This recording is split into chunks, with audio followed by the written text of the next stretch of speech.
necessarily think it was bogus. I think you trade. I just really think it.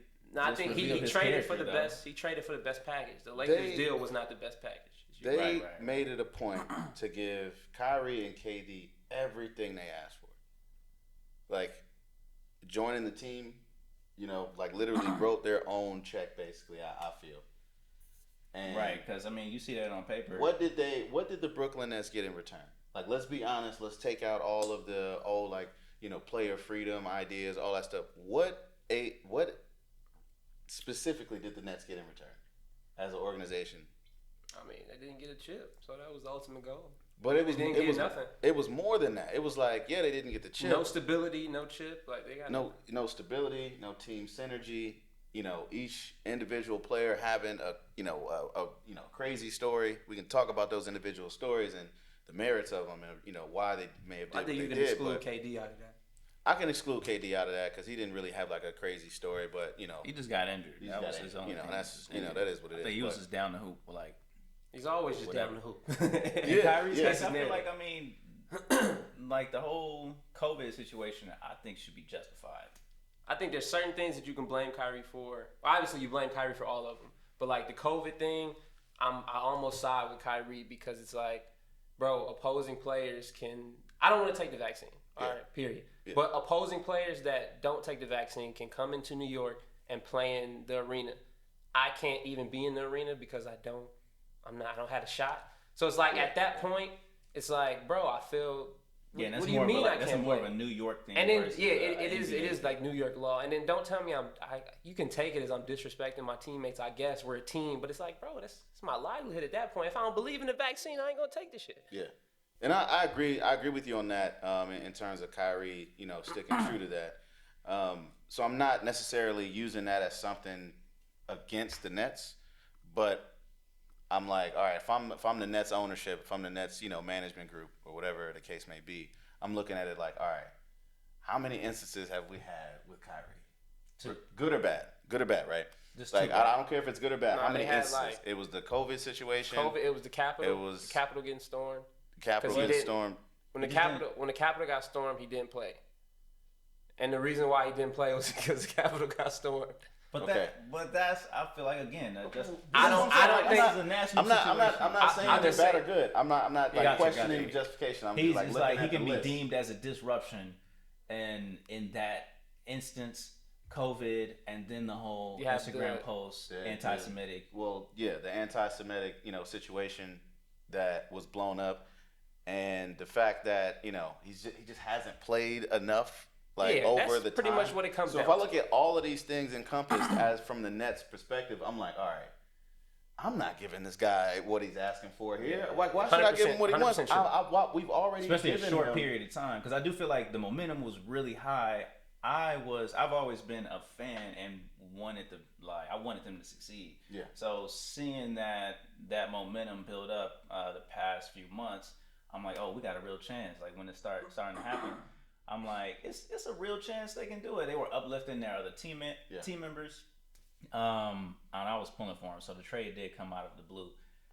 It's really a lot of dysfunction though. You got Kyrie and that, his situation, and then you have Ben Simmons and his like certified lack thereof, like basketball skills. It's like he almost forgot how to play the game. I mean, like he literally is looking like Draymond Green out there. No. It's very disrespectful. He's not looking like Draymond Green. He's looking much worse than Draymond Green. But if you look at what Ben Simmons' talent potential was, like he was up there. You know what I mean? He was being projected as one of the top players in the league. For sure. And will be one of the top players in the league for the next few years. Like that was his projections. True. And then he went down to like literally I can't score. I don't know how to shoot. Scrub territory. I'm never working on my shot. Like scrub territory. And I understand like not being proficient at some skill within the game, but it's like, is he working on that? Like we never really got confirmation that he was working on a jump shot. I mean, we seen little clips, but if you watch basketball, there's no way he was like consistently working at it with the point to improve. But even with that, it's like and we don't have to get into the Ben Simmons like conversation because I know. We already know it's what it is. ridiculous. It's just like, bro, he just doesn't know how to play the game anymore. That's what it looks like. He doesn't look at the basket to shoot. When I don't know what else you need when your teammates are encouraging you to, bro, shoot the ball. Like you have video of Kyrie yelling, "Shoot the ball" when he's right by the rim and he doesn't. So shoot do you it. think that's a factor in why Kyrie was like, "Yo, I'm out," and it's not just that the Nets weren't able to meet his offer because he could have essentially waited to the end of the season. I mean, I guess you could make an argument that probably affected it, but mainly I think it was just like he really felt disrespected as a person towards the Nets organization. When I was, There were stipulations on his contract extension. There were stipulations, but in my opinion, I'm like, look, from the Nets' perspective, I have to put a stipulation on this now because like we gave you everything you wanted, and we necessarily didn't get in return what we were expecting, not even close to anything we were expecting. Not if the last year of your contract, you getting your money is dependent on your team winning the championship. That's bullshit.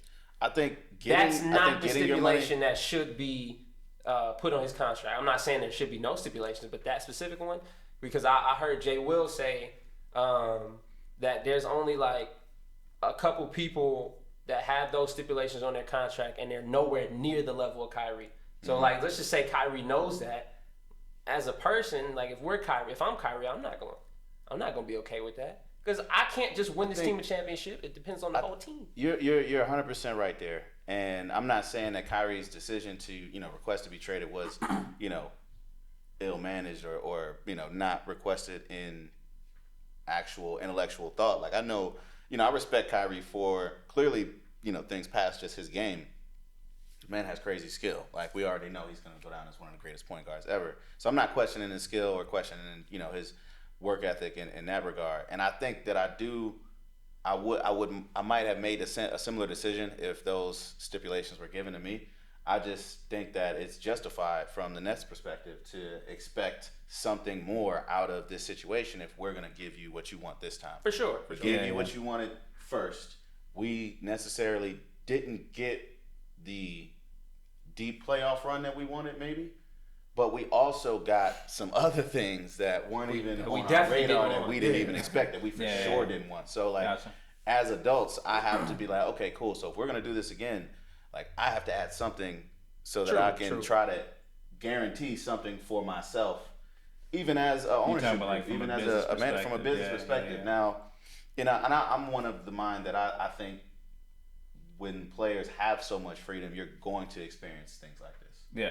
Yeah. So these could be growing pains of it comes with like the NBA is going to be so open with just giving the top players anything they ask for. You're going to have situations like this where you're going to have to rethink that environment. Like, y'all have really been babying players. They're already getting paid crazy amounts of money.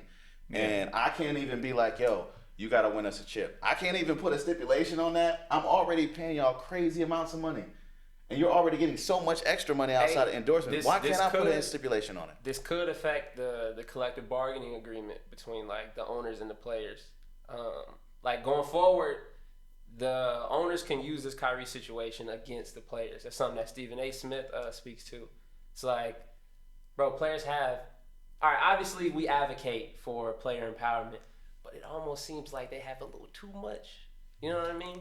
That could work against them. Yeah.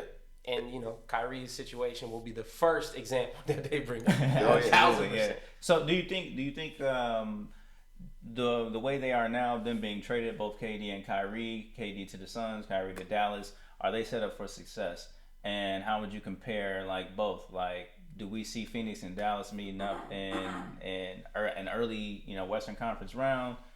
Who will come out the victor? Both teams have like depth issues, and then because they traded away some important pieces, and then also I think from the Mavericks' perspective, their defense has always been bad, and then also like Luka, he doesn't necessarily know how to play off the ball.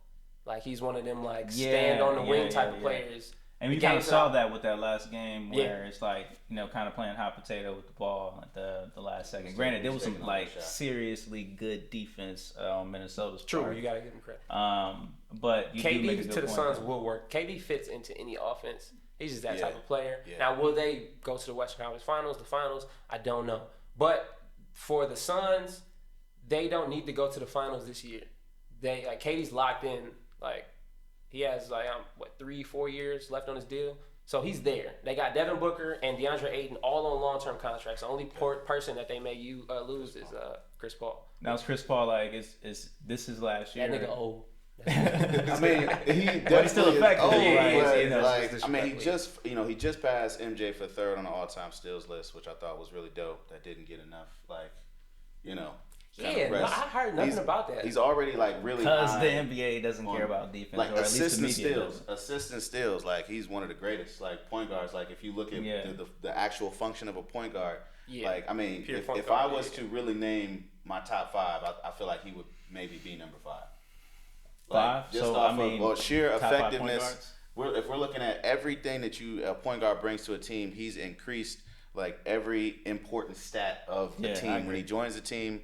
Now he hasn't. Now the only knock on Chris Paul is that no. But he's a 6-foot point guard in a league full of giants. Now it's hard to win. It's definitely hard to win, and especially when you're a pure point guard. With KD, I think this is his best chance to do it. So just off of that alone, he might stay. He might make the decision to stay maybe 1 or 2 years. Yeah. Additionally, now it might be his best. I don't know. I mean that Rockets year should have been his best chance. Seemed like the best. The injury that year was. They were up 3-2. He got hurt, and then they lose to the Warriors. You already know the Warriors. They ran into the Warriors. Every point guard along their playoff run got injured that year. One year, I'm not knocking the Warriors. Steph got hurt that year too. In the playoffs. Yeah. Because I never knocked the Warriors. They're one of the greatest teams of all time. But I would say that if injuries didn't happen, it would be we might be remembering them series a little bit differently. Yeah, absolutely. I could say if injuries didn't happen, then they would have three-peated. Or you can also say if Kyrie wasn't injured, then the Brooklyn, first. Oh, you're talking about Brooklyn and Milwaukee. Was it Brooklyn and Milwaukee. Giannis, which Dad calls a dirty play. It's not. But Giannis slid his foot in there. Didn't have to do that. Kinda and Kyrie came down and he said that the other day. He was like, "And Giannis made that dirty ass play." But that's overlooked. When we talk about that was their deep Brooklyn's playoff run lack of getting it done. Let's also talk about factors where they were right there. That was when KD his foot is on the line. That was tough, man. That was crazy. He got them long ass feet. That was one of the best playoff games or playoff performances I've seen. Just actually watching the whole game, he was dominant. Man, he's near triple-double. He almost put up 50 points. He's crazy, and he does it so effortlessly. He just comes down and just shoots. It's just he's a 7-foot guard. It's kind of crazy. It's kind of crazy how good he is. So who we got for this year? Finals. I do not know because the West is open. My preseason pick was the Warriors. Obviously, that's not looking too great. I'm not gonna shy away from my pick. I still think nobody wants to play them in the playoffs, but they're gonna have to just make a 180 from The Celtics still look like the strongest team, man. Celtics. It's either gonna be the Celtics or the Bucks from the East. And the West, I don't know. I don't believe in. There's nobody I believe in. I don't believe in Denver, even though I need to see the Suns actually Memphis play. They talk too much. Man, I feel like they'll shoot themselves in the foot. I'm one of the few, I guess, that really like the Memphis Grizzlies. Man. No, I like Memphis. They talk like they're too young. I'm all for confidence. I'm all for confidence, but it's just bro, y'all haven't done anything, and y'all y'all lost to the Warriors twice this year. One without Steph. It's they're not even considered that, bro. They're a middle of the pack team. They're 29-29. Hey, I can't argue with what is, man, with stats and what actually and happened. They lost last year. I've liked the pieces. I like the pieces that they had. I definitely thought. I knew they were gonna lose to the Warriors last year, but I was really pushing for them to go. You got Sacramento third or something. Sacramento Clippers has is fourth. The best offense in the league, by the way. Yeah, but you can't. It's hard to believe in Sacramento. They got some good play. De'Aaron Fox is really good. Obviously, you can say that from previous years because they haven't made the playoffs in forever. But they're a good team this year, and for sure. Statistically, they have the best offense in the league. Yeah, it's gonna their offense is beautiful to watch. It's tough to put. I know we're not gonna have a Sacramento Kings segment, but I'm just not at all. But I'm just saying I gotta show them some. All right, man. Big thing. Cool. How do y'all feel about Bron's scoring title accomplishment? Amazing. Huge, man. But when we talk about the discussion, Here we since go. he has the scoring title, he's automatically the greatest player of all time. I can't get with it. He is one of the greatest of all time. If we're pitting him against Jordan like everybody wants to do, no. I don't care how many points you score and how many seasons you play and how many games you play. Like certain factors, like if we're making that comparison, and like I'll probably be passionate with this to a point where it seems like I'm against LeBron, but I'm all for LeBron. But That's what all the old heads say. But I have to. I mean, it's serious because I love to see what he's able to produce. Like he's one of the GOATs, no question. When we're talking comparison into certain things, certain metrics that are brought up in relation to MJ versus LeBron, MJ, if you take the time that he was playing basketball, if you take all that time and compare it to the time that LeBron has been playing basketball, we're talking about like how many games does LeBron actually have? How many years does he actually have? He didn't go to college. That's like 3 to 4 years of scoring. Granted, as soon as he came into the league, he was able to produce easily. He was touted, like they knew. But that is not a sole reason why, or that's not a reason in my mind why he can be deemed better than Michael Jordan. Michael Jordan's 6 rings, scoring titles, everything you can think of. The mentality is different nowadays. The level of conditioning and recovery and wellness, these players are taken care of. They are protected. The defense is different. There's so many factors you have to think about when we have that discussion. So when it comes down to LeBron being better than Jordan because now he has the scoring title, no. And I can't even say that he's better than Kareem because Kareem's career is overlooked just by the nature of time and just by the nature of, like, none of these young kids are going to watch full games and feel the excitement of the game in that era. They're not going to understand. This is the era they're a part of, and so it's easy to tout LeBron James as the greatest of all time. Yeah. I mean, I agree with you to a large part. When you think about how much time LeBron has actually put in, and I mean that works, in his favor as well. I mean, I guess to be what they might call dominant for so long. But what does dominant actually mean when he's kind of losing in championships? He was, losing in the playoffs every now and then. But I mean, he had a lot of challenges like along his career. But I think what benefited LeBron more was just how the game evolved. In addition to him being like one of the greats, without question, one of the GOATs, like I said, for top 5 players of all time, he's in my top 5 players of all time without question. Number 2. And we're splitting hairs here. These are small margins. Like when you get to the top 5, Oh yeah, you got to nitpick. like you're only nitpicking. So like people become outraged when you say something that may, seemingly take away from LeBron's greatness. But it's like, I'm not taking away from LeBron's greatness. When we're having the discussion of comparing the top 5 players of all time, these are small hairs that we are splitting. Also, I feel like most of the people that's making those claims, they have no fucking idea how, like again, the excitement and the era and the challenges of anything pre-2000. It is different when they have no experience, idea. though. Like the people who've experienced Jordan, like they largely think of him as the GOAT. I mean, Some people who've experienced Kareem, like they think of him as a GOAT. And the young kids that are experiencing LeBron, they're like, bro, I've never seen nothing like this. So it's like they probably never seen nothing like Wilt Chamberlain. Imagine Wilt Chamberlain like playing today. he wouldn't. I just think it's very. He'd be good, but he wouldn't dominate as much. I think ain't no 100 points in the game. I think the percent. How? Why not? Why not? The definition of Luka greatness. just scored like 60-something points. Why can't Wilt Chamberlain, being as athletic as he was, why couldn't he score 100 points in today's game? I think it would be like very easy for him to do. I feel like any big man, I don't think we'll ever see another big man score 100 points in a game ever again. Like, I think it'll have to be a guard or a forward.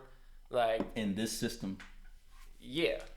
Okay. All right. So I mean, it's gonna have to be somebody like who my GOAT is, Kobe, who actually has the second most in a game of all time, as you all know, 81 on the Raptors. But for me, like when we're talking about all of these, like the way that the league evolved and made it easier for offensive players, while I'm not devaluing the talent that I think that the talent pool of the NBA has drastically improved, increased over time. Like, no question. Most talented it's ever been now. Like, there's, everybody, when you have a template like Jordan that everybody sees, of course, the game is going to be elevated. And people before Jordan as well. So, for me, when you talk about the evolution of the game and how easy it is for offensive players these days, that is one thing that Kobe Bryant did not have a luxury of. He did not have the luxury of load management. He did not have the luxury of, defenses lacking, slacking off. He did not have the luxury of these, like, the smallest things being fouls. Now, it did happen. It did happen. But look at the frequency of where it is now. Look at the frequency of flopping. Flopping has always been in the league. Like, people, you do that, Reggie right? Miller was a flopper. Look at the frequency of flopping now. Look at the lack of officiating. Look at the lack of defense being, like, actually played across the board. Now, I'm not one of those people that thinks, like, people don't play defense on Steph Curry. People be trying to lock up Steph Curry, and he's just that good. Right, so I'm not one of the people that's just like, oh yeah, the defense is 100% trash now. No, there's still some defensive players out there, but when you look at the rules, it was like, I feel like Kobe dominated in the time where, and I said this before, but where the rules were the most fair for offense and defense. I feel there wasn't no extra step you could take. There wasn't no zero step. There wasn't this third like bullshit. Like, yeah, you had the Euro step, but I think that the Euro step still works within the rules of the game. It does. When you take, you say you take 2 steps. It don't matter what direction you take those 2 steps in. Right, it's 2 steps. It's 2 steps, right? But when you start redefining things, like, oh yeah, there's a 0 step. Oh, if you have your hand on the ball at this spot when you do it, it's not a travel, or it's not this. I think that's cool though. That aspect is pretty dope though. Like, from an artistic. I was about to say, I love like, that is awesome. I love the creativity. It's creativity of people nowadays. But it's like sometimes it's BS for sure. It's like the little brother trying to find a shortcut to beat the older brother. Yeah, like, absolutely. Like, the rules they don't not say this, so that means I can do this. Like, that's how it's that type of situation, and it's we like, gotta test these limitations. Let's test the limitations, but like, let's not be blind to somebody actually taking a 3rd step when you can count the steps. Yeah, it happens. I mean, you got so many channels out there that literally will point out how many times somebody travels. Like, it's ridiculous, man. I just hate it when you see a clip where, Giannis or but that's the refs too, dude. That's the refs suck. Listen. In general, the refs are trash. The refs do make bad calls, but I also think, make game-defining calls. Obviously, we're saying that because of the Celtics and the Lakers. They should be fine, bro. But I think a lot of people don't understand how hard it is to ref a game. Like, making some of those calls in real time, like, there's a lot of calls that don't get called that you probably wouldn't be able to see in real time. Cool. Like, then let's create a whole system. Flops. There's sometimes where it's like, oh damn, bro, dude was backing him down and he took the bump and fell. It actually looked like that's a charge. When you sell it well, I got you, all right? Because there's some, it's a hard job, bro. That I don't even think the refs get credit. I don't think they get that much credit for what they do. It's hard to make those calls in real time, especially in a basketball game. I think it's easier to make those calls in like a football game or something. The game's a lot like slower pace. With a basketball game, bro, especially with the pace that is played now, that's just hard. Now, I'm not disregarding the bad calls because on court being I complain about the bad calls too. Let's get like 30 Richard Jeffersons or like former players or something like that, man. Pay these refs more so like, they actually know the game. I'm not saying that these refs don't know the game, and who knows, some of these refs may be getting paid. That's another discussion. But like, I feel like when they're making game-defining decisions, they should be called out, fined, and fired. So damn. Because, bro, I could have made the playoffs, bro. Like, this was a serious game. Like, that's what it comes down to. Adam Silver did just recently come out and say that we do, there is a response to referees when they get big calls. I'm pretty sure called wrong. What's the response? It's never publicized. But that's what it says. We don't feel the need to publicize it. I don't think, bro. I don't know what that punishment looks like. I feel like refs we would should get know humiliated even more than what they already do if they publicize that. Like they would. It would be an incentive for them to act right. I don't know if like refs don't get paid a crazy amount, so like you can't fine them. Can't fine them a lot. I find it hard to believe that the refs don't get paid a crazy amount when the mascot and the towel boy and the ball boy are making ducats over here. All right, we don't have these exact numbers. I would say compared to like an NBA salary, they don't make that much. So it's like it would have to be a certain scale. So that's a lot of. It would be very simple. These systems are already in place. They just have to use one of the systems and apply it to the repercussions of such a bad call. All right, I think a slap on the wrist or something. You should have to make a public statement. It should be something, damn, bro.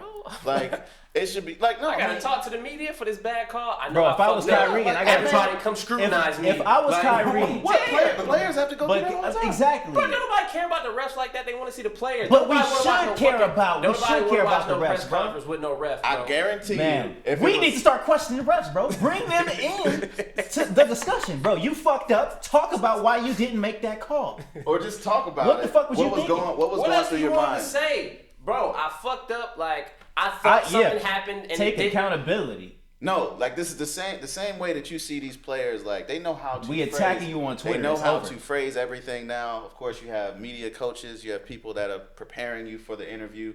They're giving you a script. When they ask this question, this is what you want to focus on. That could be very simple for the referees as well. They would learn how to.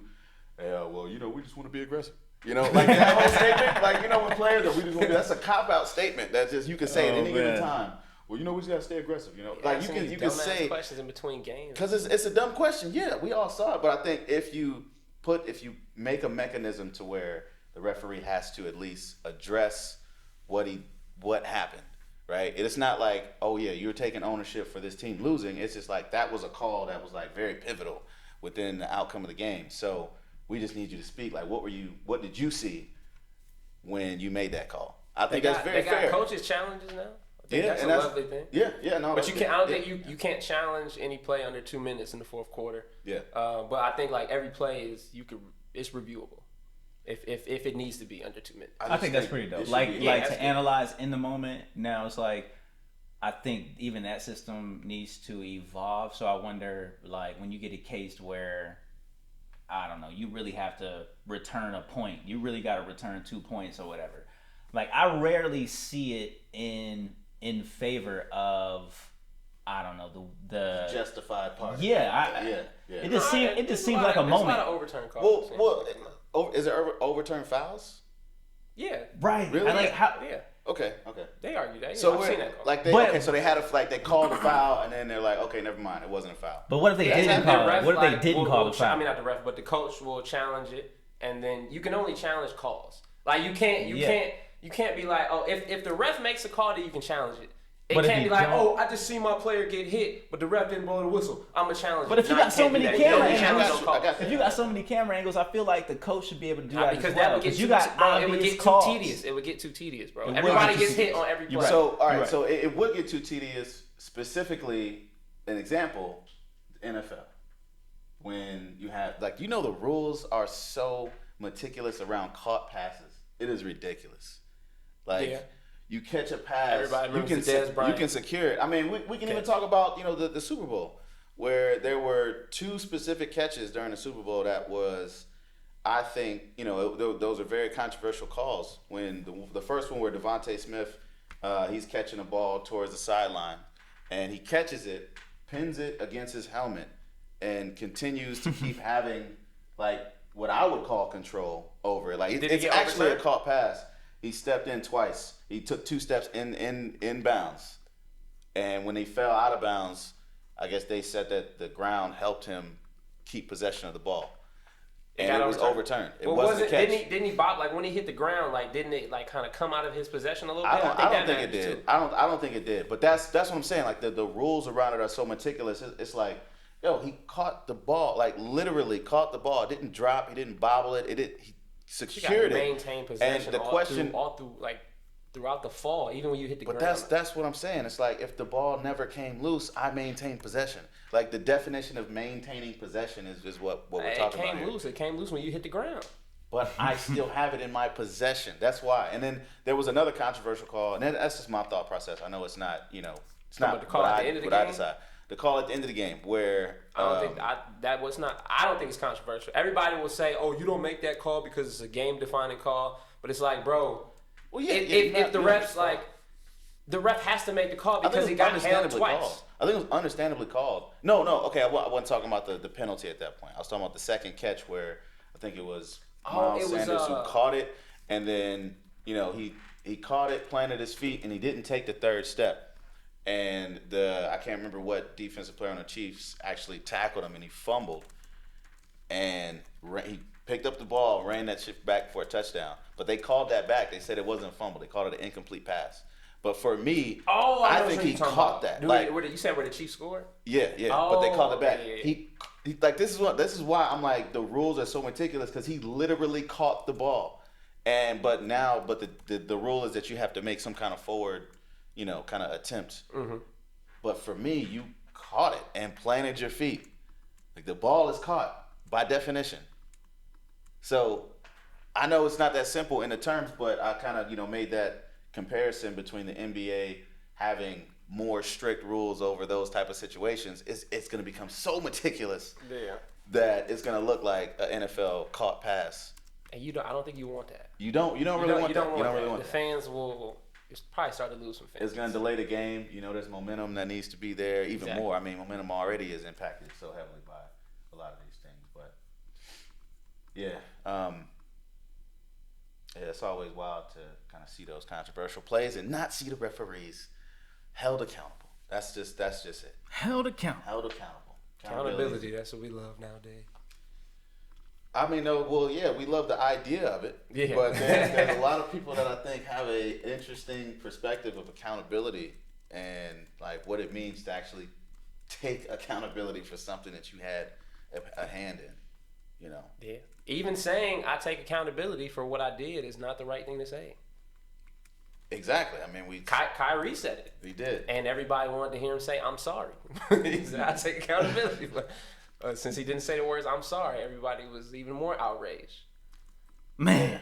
But that's just another example. Man, I don't need to hear the words "I'm sorry." If somebody tell me I take accountability, I'm sorry. Okay, I got you. I'm sorry. I'll accept that. Yeah, I'm sorry is like I'd rather hear I take about accountability for. There's probably so many other voices in like Kyrie's mind when they're like, "I want you to say I'm sorry." I just know the voice in me would be like, just twitching, just on edge, just boiling. What? I'm not saying it. This is how I'm saying it. And honestly, you're right. I'm actually saying I'm taking accountability and having a deeper explanation other than just saying the two words "I'm sorry." Well, that's another way of saying I'm sorry. It's more valuable at least of a response. I believe so.